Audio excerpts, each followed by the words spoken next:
Bienvenidos a todos a la presente videoconferencia marcada en el módulo de víctimas del máster de neurocriminología que están realizando.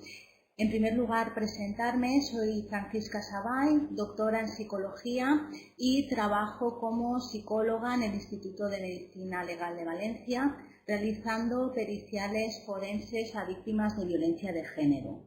El trabajo que voy a presentarles esta tarde es el resultado de una investigación realizada en el Departamento de Psicobiología de la Facultad de Psicología y lleva por título Influencia de los factores de vulnerabilidad y resiliencia en el diferente impacto de la violencia de pareja sobre la salud de las mujeres. He estructurado la siguiente exposición de la siguiente manera. En primer lugar, introduciré brevemente el marco teórico en el que se enmarca la investigación realizada. Seguidamente les expondré cómo se ha realizado la investigación y con qué objetivos. Después les mostraré los resultados obtenidos. Posteriormente realizaremos una discusión de los resultados teóricos con los resultados prácticos obtenidos en la misma y finalmente les mostraré un poco las aplicaciones prácticas que podemos obtener o podemos realizar de los resultados obtenidos. Pues sin más dilación pasaré a empezar la presente videoconferencia. El trabajo que se ha realizado, esta investigación, está enmarcada en el tema de la violencia de pareja, entendida como aquella que es ejercida por el hombre sobre la mujer en el marco de una relación conyugal o una relación análoga de afectividad, según se entiende en la ley orgánica vigente en nuestro Código Penal. Sin embargo, en el año 2002, la OMS ya ofreció una definición específica de lo que era la violencia de pareja, definiendo concretamente lo que eran las agresiones físicas, las relaciones sexuales forzadas, los malos tratos psíquicos y los comportamientos controladores. De ello se desprende que podemos clasificar la violencia de pareja en distintos tipos, como pueden ser la física, psicológica, sexual, de control, etc.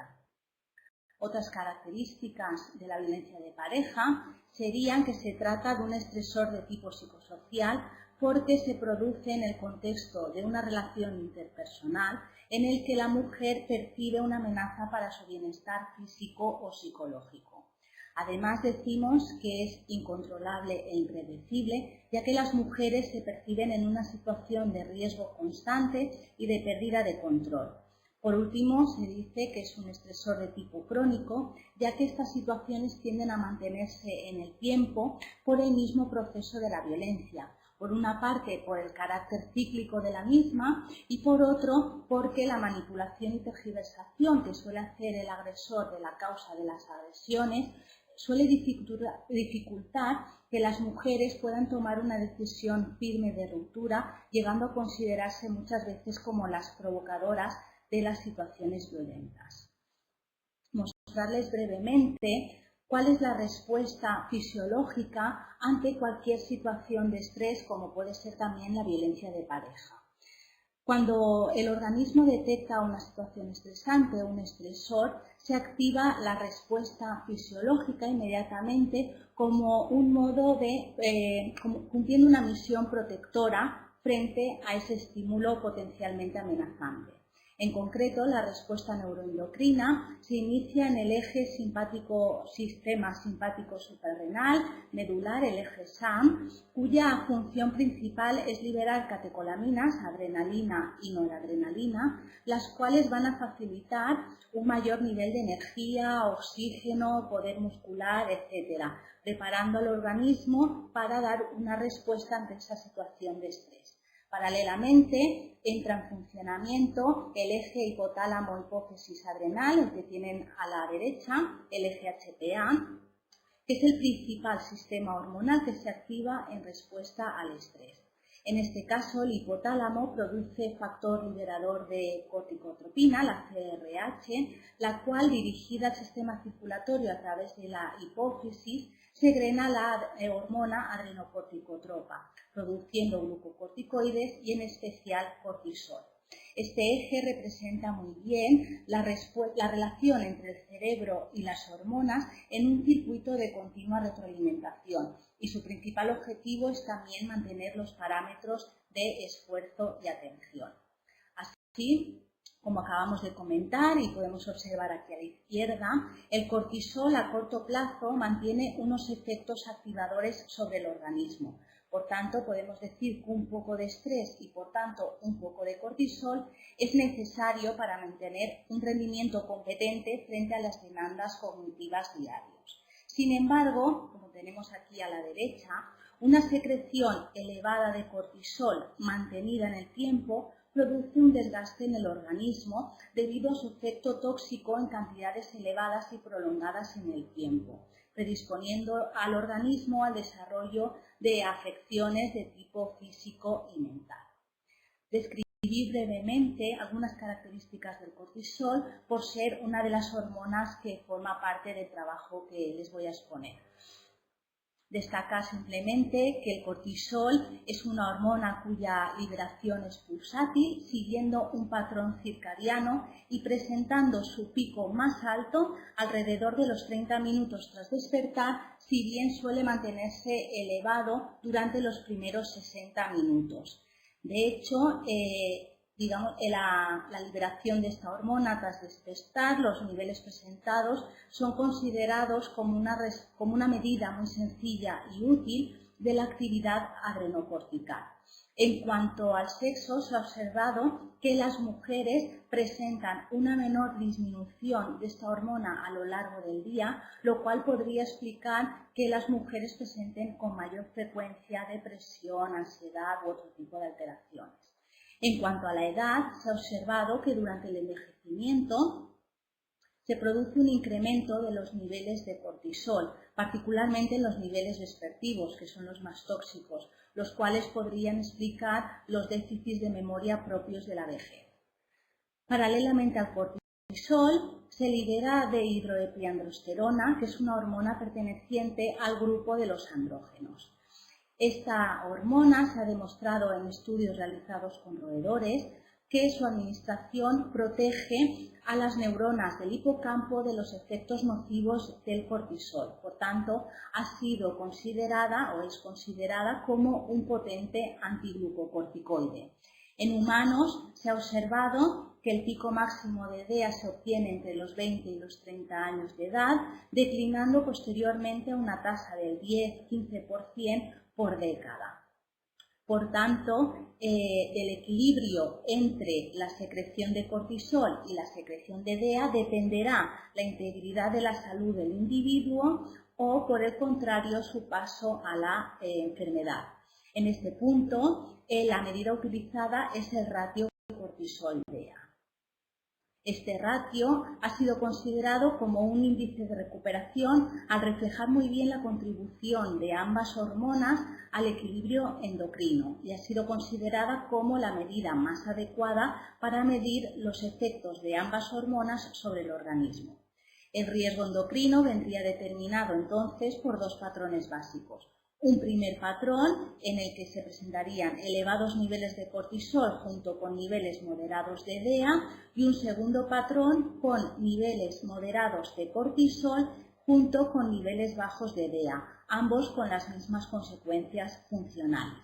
Así, un menor ratio cortisol-DEA se ha asociado con un deterioro cognitivo más marcado durante la vejez, siendo los ratios más elevados considerados como factores de protección de los efectos nocivos del cortisol sobre el hipocampo. En relación con el cortisol, la literatura establece una conexión entre la depresión y la presencia de niveles elevados y sostenidos de esta hormona, sugiriéndose que la hipercortisolemia es un rasgo de la depresión.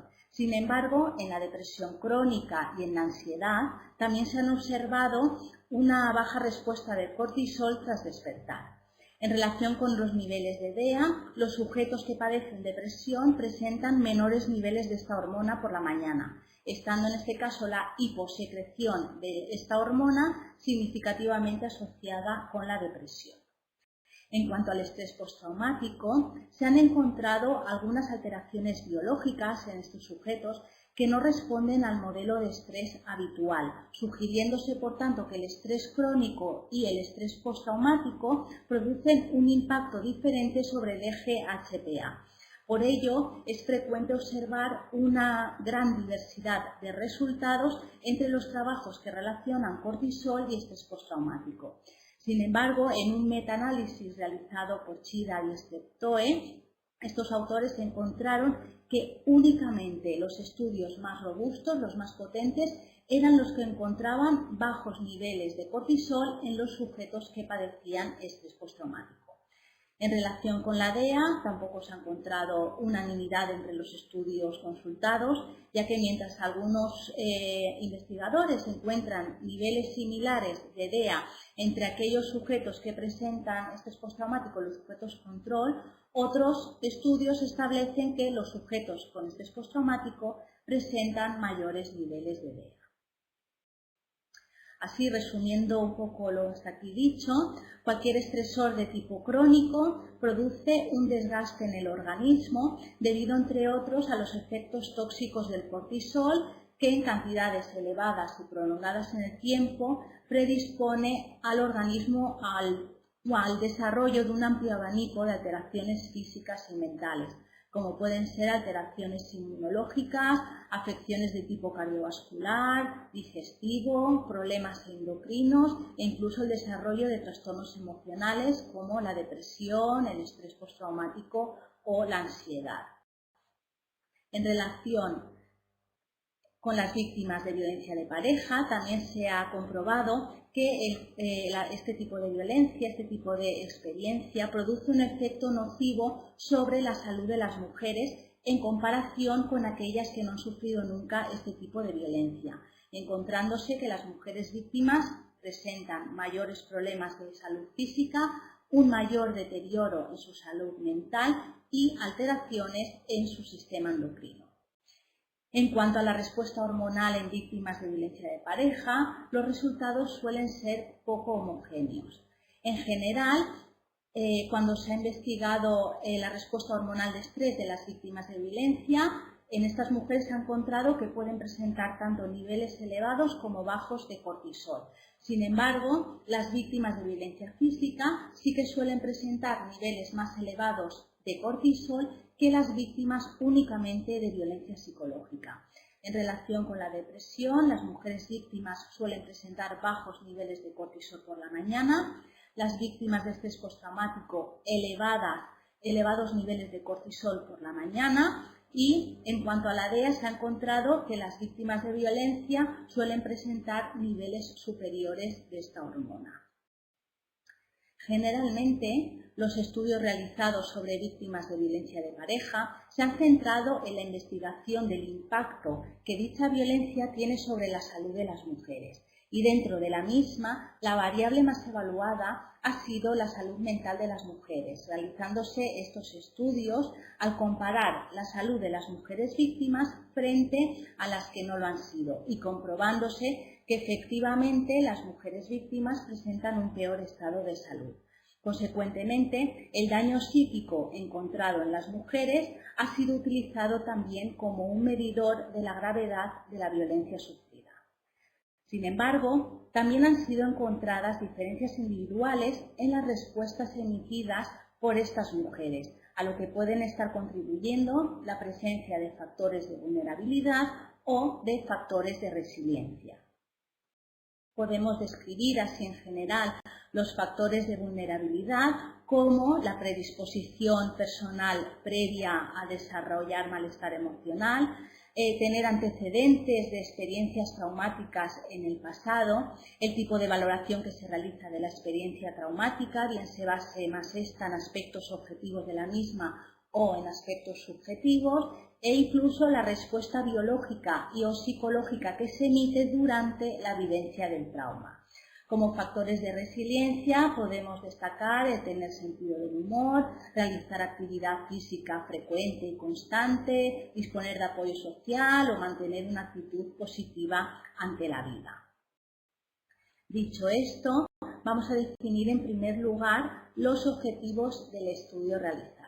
los cuales se basaron en establecer la influencia de determinadas variables biopsicosociales como la salud física y mental de las mujeres, su respuesta hormonal de estrés o la presencia de determinadas variables de diferencias individuales sobre el desarrollo de sintomatología depresiva y de estrés postraumático. A partir de estos objetivos se plantearon las siguientes hipótesis. En primer lugar, que las mujeres que tuvieran depresión con estrés postraumático presentarían una mayor incidencia de alteraciones físicas y mentales asociadas, que las mujeres que únicamente presentaran depresión tendrían una respuesta hormonal de estrés alterada. En tercer lugar, que las estrategias de afrontamiento, el estilo de personalidad o las habilidades sociales podrían actuar como factores de vulnerabilidad o de protección frente al desarrollo de sintomatología depresiva y de estrés postraumático. En cuarto lugar, que el apoyo social actuaría como un factor protector ante el desarrollo de sintomatología. En quinto lugar, que la respuesta hormonal de estrés emitida por las mujeres víctimas de violencia de pareja actuaría como un factor de riesgo o de protección para el desarrollo de sintomatología. En sexto lugar, que las mujeres víctimas que no desarrollaban sintomatología tendrían unas características psicológicas, sociales y endocrinas que actuarían como factores de protección. En séptimo lugar, que las mujeres que presentaban sintomatología depresiva y de estrés postraumático tendrían unas características psicológicas, sociales y endocrinas que supondrían factores de riesgo para el desarrollo de sintomatología. A partir de aquí vamos a exponer el trabajo concreto realizado. El trabajo presente parte de una investigación previa que se llevó a cabo en la Comunidad Valenciana entre los años 2000 y 2002. La muestra de mujeres víctimas de violencia de pareja fue contactada a través de los Centros Mujer 24 Horas de la Comunidad Valenciana y la muestra de mujeres del Grupo Control fue contactada a través de asociaciones de mujeres también de la Comunidad Valenciana. A todas las mujeres que participaron en el proyecto se les realizó una entrevista estructurada y se les pasó una batería de cuestionarios. Además, a todas ellas se les recogieron muestras de saliva. En cuanto a la distribución de la muestra, se realizó en función de la presencia o ausencia de sintomatología depresiva y de estrés postraumático, distribuyendo a las mujeres entre aquellas que solo presentaban depresión, las que presentaban depresión con estrés postraumático y aquellas que se mantenían asintomáticas. Finalmente, se trabajó con una muestra de 145 mujeres, 108 de las cuales eran víctimas de violencia de pareja y 37 que conformaron el grupo control. Las mujeres víctimas de violencia de pareja fueron denominadas mediante las siglas IPV por Intimate Partner Violence, violencia del compañero íntimo, estableciéndose de tres grupos. Un primer grupo de mujeres que no presentaba síntomas con un N de 30, un segundo grupo de mujeres que presentaba únicamente sintomatología depresiva con un N de 50 y un tercer grupo de mujeres que presentaba depresión con estrés postraumático con un N de 28. A todas las mujeres se les pasó el inventario de depresión de Beck y la escala de gravedad de síntomas de estrés postraumático de Cheburúa y colaboradores, cuestionarios en base a los cuales se realizó la distribución de la muestra. Además, a todas las mujeres se les preguntó por sus datos sociodemográficos, por el historial de victimización, por las características de la violencia de pareja sufrida. Se les pasó una batería de cuestionarios para evaluar su salud mental, evaluando la ansiedad, la personalidad, las conductas adictivas, la recepción de tratamientos psicoterapéuticos, etc. Se les preguntó acerca de su salud física, preguntándoles acerca de la incidencia de determinados síntomas físicos, enfermedades físicas y el uso de servicios de salud que realizaban. Y por último, para la medición de lo que denominamos variables de diferencias individuales, se les aplicó un cuestionario de estrategias de afrontamiento, otro de apoyo social y un tercero de habilidades sociales. Además, como hemos comentado, se recogieron muestras de saliva para determinar el funcionamiento del sistema hormonal de las mujeres a través de la concentración en saliva de las hormonas cortisol y de hidrotiandrosterona. A todas las mujeres se les entregaron 8 tubos de saliva que rellenaron en 4 días consecutivos a 2 tomas diarias, una entre las 8 y las 9 de la mañana y otra entre las 8 y las 9 de la noche. Las muestras, en cuanto fueron recogidas, se congelaron y cuando las tuvimos todas reunidas, se enviaron a la Universidad de Cambridge para su análisis. El cortisol fue analizado mediante la técnica de enzimo-inmunoensayo ELISA competitivo y la DEA fue analizada mediante la técnica de radioinmunoensayo. De los resultados obtenidos, mostrarles en primer lugar, a ver si sale la gráfica,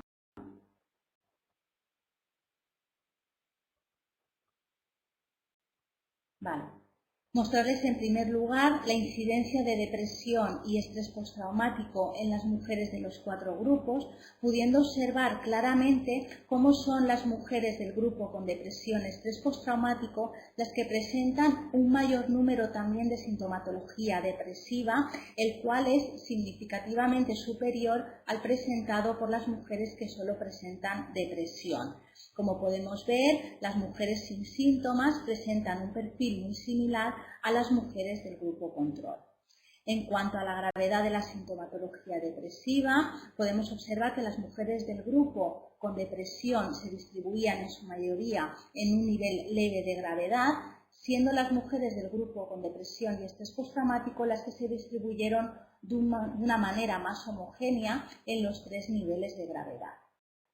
En cuanto a los datos sociodemográficos, las mujeres de los 4 grupos fueron homogéneas en edad, nivel de educación, situación laboral y miembros de la unidad familiar. Sin embargo, sí que se encontró que existía una relación significativa entre no haber desarrollado síntomas y las siguientes variables sociodemográficas, como no estar casada, tener un trabajo remunerado, no convivir con el agresor o no depender económicamente de él. El desarrollo de sintomatología depresiva estuvo relacionado con estar separada o divorciada, depender económicamente de otros, vivir con la familia extensa o no vivir en una situación de nido vacío, y el desarrollo de sintomatología depresiva y de estrés postraumático se relacionó con percibir una tensión o estar en situación de invalidez. En cuanto a los antecedentes de violencia, se observó que haber sido víctima de violencia física, psicológica y sexual en la infancia no estaba relacionado con el desarrollo de sintomatología depresiva y de estrés postraumático, que haber vivido violencia física, psicológica y sexual en la edad adulta por alguien diferente a la pareja tampoco estaba relacionado con el desarrollo de sintomatología, con la única excepción de la variable haber sido forzada a mantener relaciones sexuales, que sí que se encontró asociada al desarrollo de sintomatología depresiva y de estrés postraumático. En cuanto a las características de la violencia de pareja, se obtuvo que el tipo de violencia sufrida no fue una variable determinante para el desarrollo de sintomatología depresiva y de estrés postraumático, habiendo sufrido las mujeres de los 3 grupos cada tipo de violencia con una frecuencia similar. Para la duración de la violencia, obtuvimos que esta tampoco se asociaba al desarrollo de sintomatología, distribuyéndose las mujeres de una manera homogénea en cada secuencia temporal evaluada. Por último, se obtuvo que la frecuencia con que las mujeres eran agredidas por su pareja tampoco determinaba el desarrollo de sintomatología depresiva y de estrés postraumático. No obstante ello, pasaremos a describir brevemente las características encontradas con una mayor frecuencia para cada tipo de violencia. Así, observamos que para la violencia física, el acto que vivieron con una mayor frecuencia las mujeres que sufrieron fue empujones, que este tipo de violencia se producía con una frecuencia esporádica, que el comportamiento que en su mayoría adoptaban las mujeres era defenderse o intentar escapar y que la gran mayoría de ellas había sentido amenazada su vida durante alguna agresión física. Para la violencia psicológica se obtuvo que el acto más frecuente fue humillaciones. Las mujeres habían sufrido este tipo de violencia durante más de 10 años y con una frecuencia superior a un día a la semana, y que el comportamiento más frecuente adoptado por las mujeres fue discutir, dialogar o ignorar al agresor. Por último, para la violencia sexual se obtuvo que el acto más frecuente fue el sexo genital con penetración forzada, que habían vivido este tipo de violencia durante más de 10 años y que el comportamiento que solían adoptar era quedarse inmóvil. En cuanto a las variables de salud mental, obtuvimos que el desarrollo de sintomatología depresiva y de estrés postraumático se asoció con la presencia, además, de ansiedad, rasgos de personalidad esquizoide, fóbico y autodestructivo, rasgos de los 3 patrones graves de personalidad, abuso de alcohol y de drogas, ideas e intentos de suicidio, problemas de sueño, estar recibiendo tratamiento psiquiátrico o estar tomando ansiolíticos. El desarrollo de sintomatología depresiva se relacionó con la presencia de rasgos de personalidad esquizoide, pasivo-agresivo, esquizotípico y paranoide, con abuso de alcohol, ideas de suicidio y problemas de sueño. Destacar, además de estos datos, que las mujeres del grupo con depresión con estrés postraumático, además de presentar un mayor número de alteraciones mentales asociadas, las presentaban con una mayor intensidad y gravedad. Destaca también que las mujeres del grupo sin síntomas no obtuvieron puntuaciones significativas en ninguna de estas variables. En cuanto a la salud física, las mujeres presentarles primero un breve resumen en estas 4 gráficas de algunas variables de salud mental evaluadas, pudiendo observar en todas ellas cómo, a medida que aumenta la gravedad de la sintomatología depresiva y de estrés postraumático, aumenta también la gravedad y la incidencia de las alteraciones mentales asociadas. Para la salud física, ahora sí, las mujeres fueron preguntadas por la presencia de un total de 35 síntomas físicos, siendo las mujeres del grupo con depresión, estrés postraumático, las que presentaron una media significativamente superior de síntomas a las mujeres de los otros 3 grupos. Las mujeres fueron preguntadas por la presencia de síntomas que pertenecían a 9 sistemas corporales, siendo en estos 6 en los que se obtuvieron diferencias significativas, y siendo en todos ellos porque las mujeres del grupo con depresión, estrés postraumático presentaban medias superiores al resto de los grupos. Además, las mujeres fueron preguntadas por la incidencia de 14 enfermedades físicas, siendo las mujeres del grupo con depresión, estrés postraumático las que las presentaron con una frecuencia significativamente superior al resto de los grupos. Las enfermedades que presentaron con una mayor frecuencia fueron intestino irritable, gastritis, infección de orina, arritmias y bronquitis. En cuanto a las medidas hormonales, para el cortisol se obtuvo que fueron las mujeres del grupo con depresión las que obtuvieron medias significativamente diferentes al resto de los grupos. En este caso porque su media matutina de cortisol fue significativamente inferior al resto y la media vespertina significativamente superior. Para la DEA fueron también las mujeres del grupo con depresión. A ver, ¿qué me ha pasado? Aquí lo tenemos. Para la DEA fueron las mujeres también las del grupo con depresión las únicas que mostraron diferencias significativas, en este caso porque tanto sus niveles matutinos como vespertinos fueron significativamente superiores a los del resto de los grupos. Por último, en cuanto al ratio cortisol-DEA, únicamente se obtuvo que los niveles matutinos o el ratio matutino de las mujeres del grupo con depresión fue significativamente inferior al del grupo control y el grupo sin síntomas.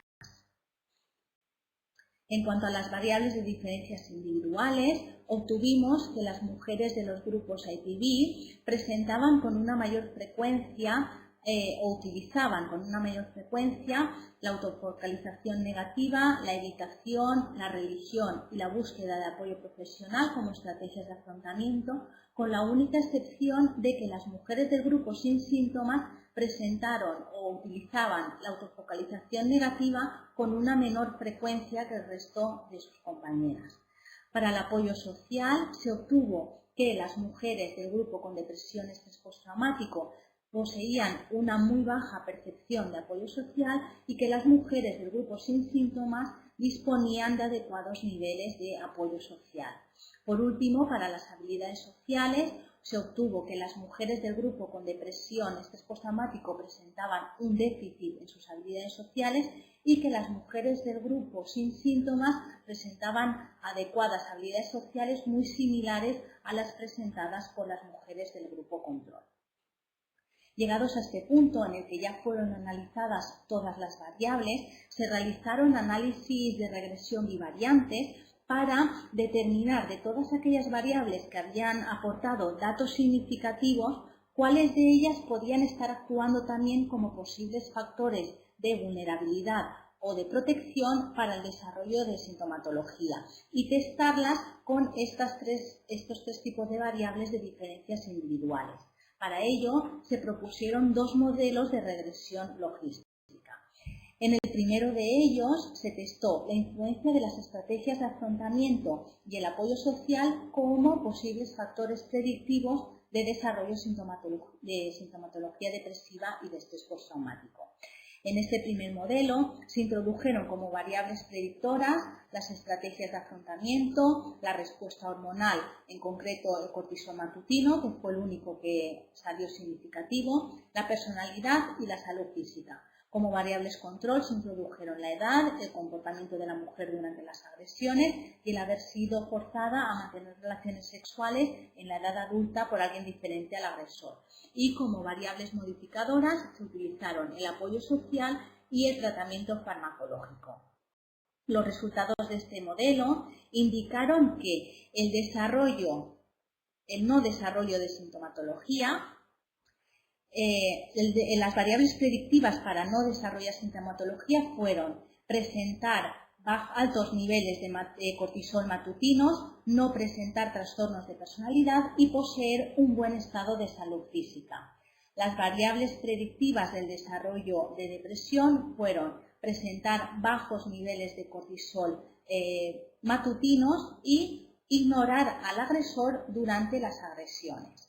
Por último, para el grupo con depresión y estrés postraumático se obtuvo que la única variable predictiva era el mal estado de salud física que presentaban estas mujeres. Además, se propuso un segundo modelo para testar la influencia de las habilidades sociales, introduciéndose en esta ocasión como variables predictoras las habilidades sociales, la respuesta hormonal, el cortisol y la salud física. Las variables control fueron las mismas que en el modelo anterior y como variables modificadoras se introdujeron el apoyo social y la búsqueda de apoyo profesional. En este caso, obtuvimos como variables predictivas del no desarrollo de síntomas, de nuevo, los elevados niveles de cortisol matutinos presentados por estas mujeres, los buenos niveles de habilidades sociales que presentaban y el disponer de apoyo social. Para las mujeres con depresión, a pesar de haber introducido en este modelo variables nuevas, las variables predictivas fueron exactamente las mismas que en el modelo anterior, sus bajos niveles de cortisol e ignorar al agresor durante las agresiones. Por último, para las mujeres con depresión y estrés postraumático, las variables predictivas fueron su déficit en habilidades sociales, su mal estado de salud física y la búsqueda de apoyo profesional. Llegados a este punto, podemos proponer como factores que pudieran proteger a las mujeres del desarrollo de sintomatología depresiva y de estrés postraumático todos los que se enumeran a continuación, pudiendo destacar de los mismos pues que estas mujeres no presentan problemas de salud mental asociados, que tienen un buen estado de salud física, que tienen independencia económica, que tienen elevados niveles de cortisol matutinos y unas buenas habilidades sociales. Como factores de riesgo para el desarrollo de sintomatología, obtuvimos estos 3 que aparecen a continuación: el vivir con la familia extensa, ignorar al agresor durante las agresiones y presentar bajos niveles de cortisol matutinos. Como factores de riesgo para el desarrollo de sintomatología depresiva y de estrés postraumático, obtuvimos los siguientes, pudiendo destacar que estas mujeres presentan un gran número de alteraciones mentales asociadas a la sintomatología previa, presentan un mal estado de salud física, no ignoran al agresor, han sido forzadas a mantener relaciones sexuales en la vida adulta, tienden a buscar apoyo profesional y no disponen de buenos niveles de percepción de apoyo social. De todo ello podemos establecer como un perfil de resiliencia de estas mujeres aquel que está caracterizado por unas adecuadas características biopsicosociales.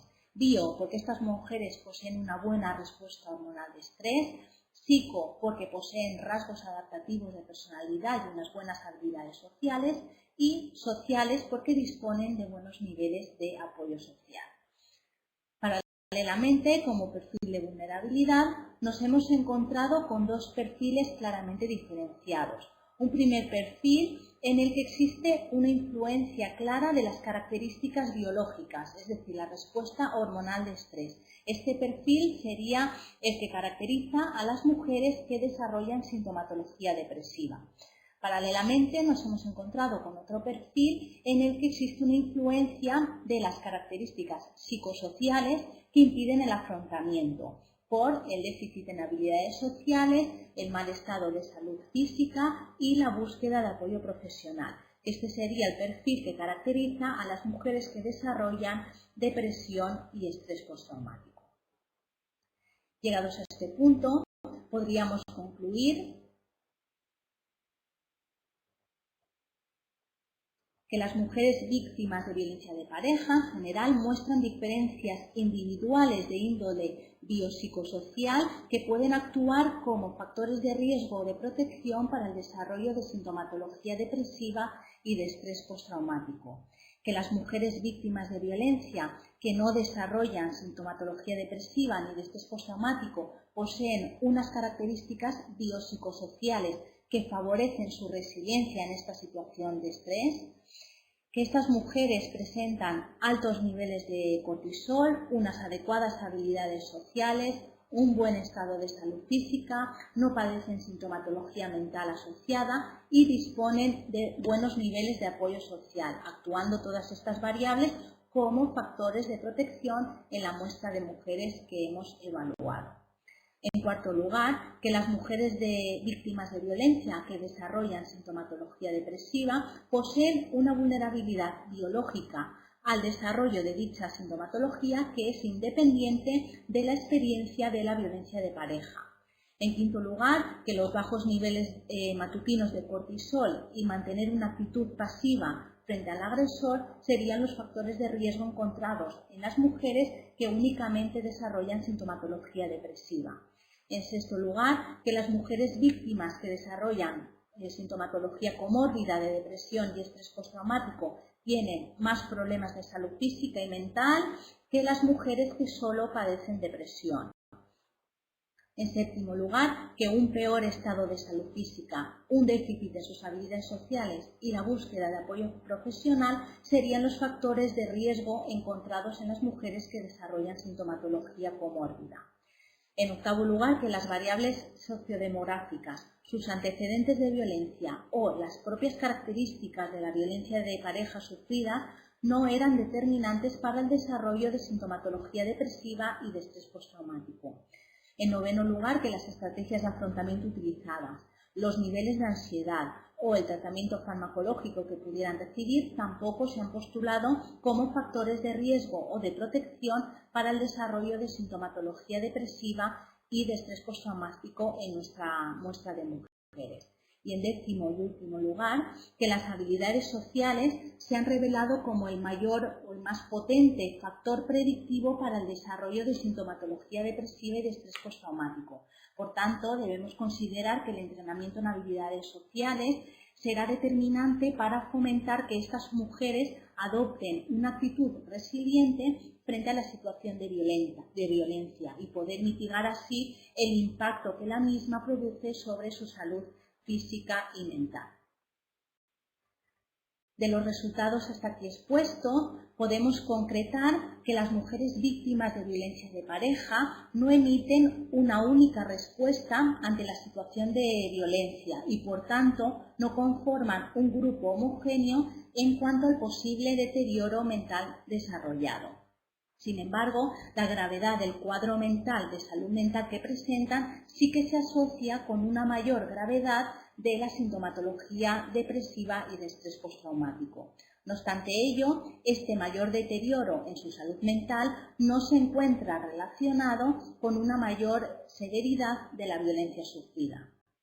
Así, para finalizar ya esta exposición, destacar la conveniencia de que cada mujer sea evaluada de un modo individualizado, ya que si bien como grupo presentan un mayor deterioro frente a las no víctimas, entre ellas no conforman un grupo homogéneo. Debido a ello, no debiera utilizarse el deterioro que presentan en su salud mental para valorar la gravedad de la violencia, ya que los resultados hasta aquí expuestos apuntan a que pudiera tratarse de variables totalmente independientes. Del mismo modo, según estos resultados, no debemos asociar la ausencia de deterioro mental con una disminución de la gravedad de la violencia sufrida y viceversa, siendo más adecuado considerar que, aunque no haya deterioro, puede haber víctima. Y esto es todo. Muchísimas gracias por su atención y espero que hayan disfrutado de la exposición realizada.